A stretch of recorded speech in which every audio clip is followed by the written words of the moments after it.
أعوذ بالله من الشيطان الرجيم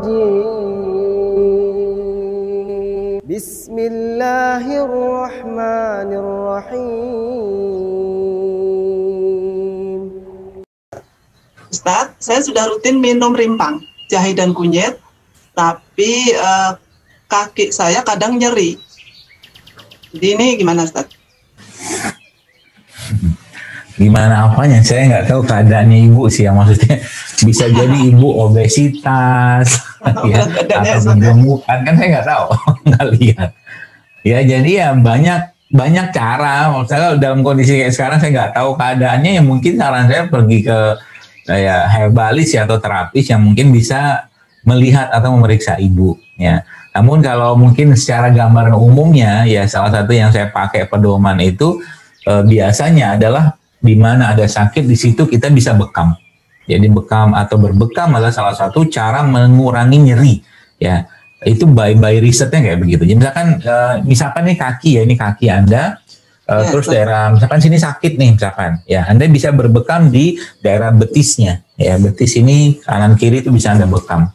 Ya, tentunya dengan pembekam yang ahwat juga ya. Kemudian atau mungkin di daerah yang misalkan di telapak kaki ya, punggung kaki ini bisa juga Anda bekam. Itu mungkin ya. Atau misalkan di tumit, misalkan ini misalkan ini tumit gitu kan, tumit ya ini sakit ya, sekitar situ juga bisa dibekam.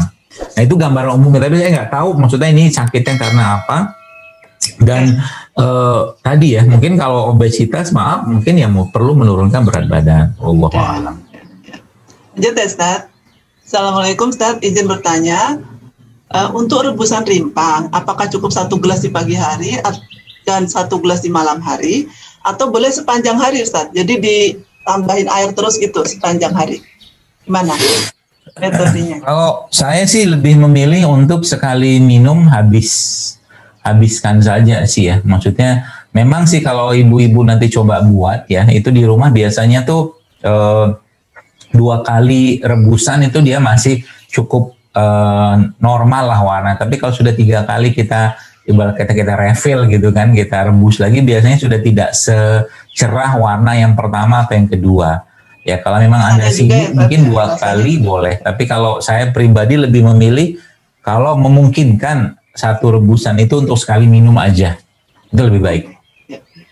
Terus Ustadz, ini untuk pasangan suami istri yang sedang promil, boleh nggak minum kopi? Ya kalau dibilang boleh ya boleh aja. Siapa saya boleh melarang gitu kan. Maksud saya tuh ya apa namanya, tiba-tiba pengen siapa tuh Jalul Akbar melarang-larang kita minum kopi ya. Ya kalau ditanya apakah ada masalah dengan minum kopi kalau promil, ya kalau dalam konteks dia untuk apa ya, sebagai antioksidan. Kalau ibu-ibu baca postingan saya tentang caffeinated acid itu di kopi ada. Makanya caffeinated acid itu bukan hanya ada pada kopi sebenarnya, ya. Itu banyak pada yang lain juga. Makanya kemarin ada postingan saya tentang kopi campur kunyit. Nah, coba lihat di Instagram. Nah, itu malah justru itu bisa meningkatkan kesuburan, ya. Jadi kopi sama kunyit itu bisa meningkatkan kesuburan. Tapi paling bagusnya ya memang kopinya jangan sering-sering, ya. Kopinya jangan sering-sering karena kopi itu sifat dia sendiri asam, ya, asam. Maka bagi yang lagi promil ya jangan terlalu banyak kopi, apalagi kopi susu, apalagi susunya bukan susu tapi kental manis, pakai gula, pakai es, nah sudah, sadaqallahul azim itu. Ya, saya good way, Ustadz.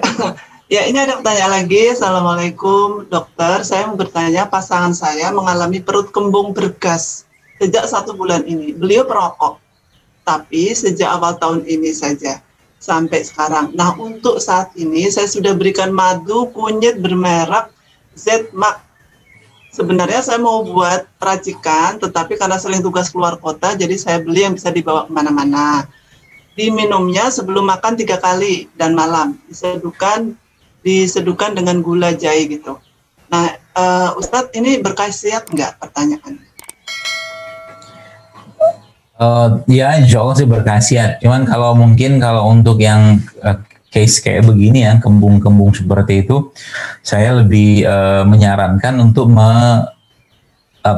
mengkonsumsi herbal-herbal yang sifatnya hangat ya, kayak jahe, kemudian lengkuas atau serai ya, atau mungkin rempah-rempahan kan bisa. Kalau beliau mungkin pergi keluar, sekarang tuh banyak tuh wedang uwu. Wedang uwu itu juga termasuk wedang yang hangat ya, uwu ya. Itu mungkin yang ibu-ibu yang dari Jawa mungkin tahu tuh ya, itu wedang uwu itu salah satu wedang yang hangat. Tapi kalau tidak mungkin Anda bisa dapatkan atau cari kan rempah. Sekarang udah banyak yang jual kok, misalnya rempah-rempah kering gitu kan, yang bisa dibawa kemana-mana. Jadi nanti kalau beliau makin keluar kota, ya udah disanguin aja itu untuk berapa hari, minum 2 kali sehari, khususnya waktu pagi dan malam mau tidur. Itu mungkin saran saya. Ya.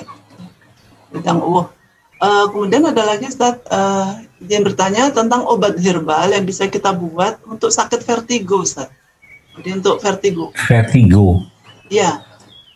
Vertigo sih pengalaman saya pakai herbal-herbal yang hangat atau panas saja Bu, insya Allah membantu ya, kayak cengkeh ya, jahe ya, lengkuas, serai ya, cengkeh, jahe, lengkuas, serai, tambahkan sedikit dengan pandan, itu insya Allah membantu ya, membantu. Sama kalau vertigo saran saya mungkin coba rutinkan berbekam ya, ya, itu sangat membantu ya pada kasus-kasus vertigo insya Allah. Lagi Ustaz, pertanyaan Pak Dokter, saya pernah baca sekilas, jika ingin membuat susu kurma, sebaiknya tidak menggunakan nabis yang dicampurkan dengan susu. Mohon penjelasannya. Saat kondisi sekarang ini, di mana kita semua perlu untuk menjaga imunitas, mohon informasinya, ikhtiar herbal atau resep herbal yang tepat untuk meningkatkan dan menjaga imunitas untuk balita, Ustaz. Iya. Iya baik, jadi sebenarnya kalau cerita tentang nabis ya atau air rendaman kurma itu ada beberapa hal yang mungkin kita perlu pahami ya. Karena memang dalam proses ekstraksi suatu kan ekstraksi. Jadi nabis itu atau mungkin kurma itu ketika direndam dalam air kan dia ekstraksi dia. Nah, emang ekstraksi ini setahu saya memang kalau dibiarkan lama-lama itu memang bisa memicu munculnya alkohol ya.